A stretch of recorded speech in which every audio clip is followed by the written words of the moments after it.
किताबा लेखा गरम रवा करी न मिजाज के काम न कराने वाला बात महाराज के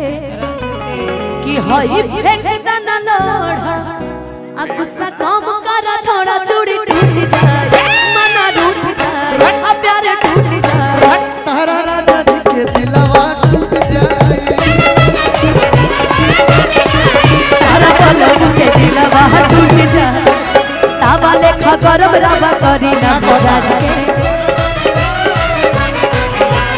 काम न कराने वाला बात महाराज के कहीं फेंक ना लौड़ा गुस्सा कम करा थोड़ा चूड़ी टूट जाए मना रूठ जाए प्यार टूट जाए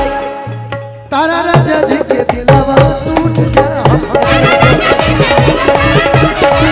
तारा पलक के दिलवा टूट जाए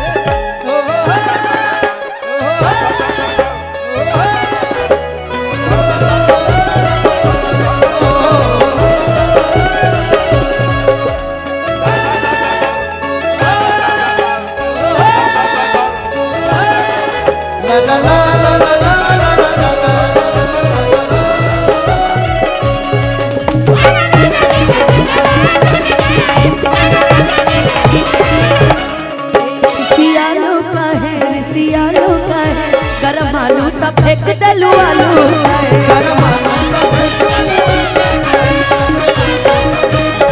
हमसे भइल बटे भारी धोखा एही आलू के मिस से हम चोखा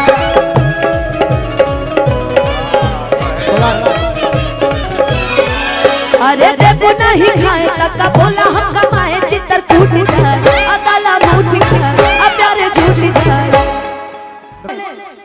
तारा राजा जी के दिलवा जाओ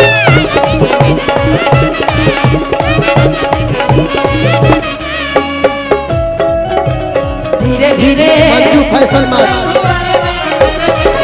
मंजू फैसल मार कर हंसी तेरी चुनरिया तेरी बिंदिया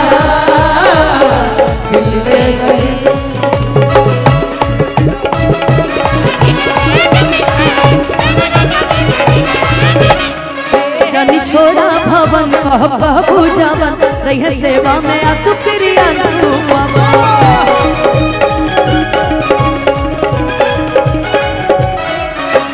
रुक रुके तान्या दीदी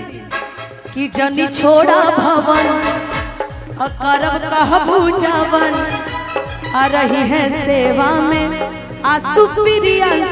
पवन की धोई है भौजी के झूठ बर्तन जानता झूठ बर्तन के धोई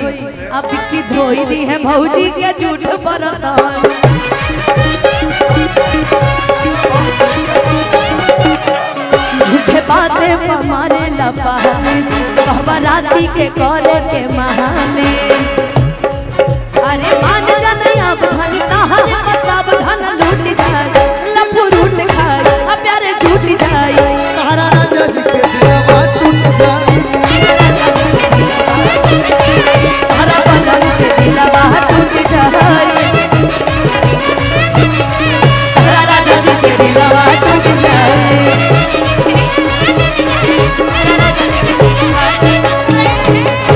अरे तया बाबा के चौकी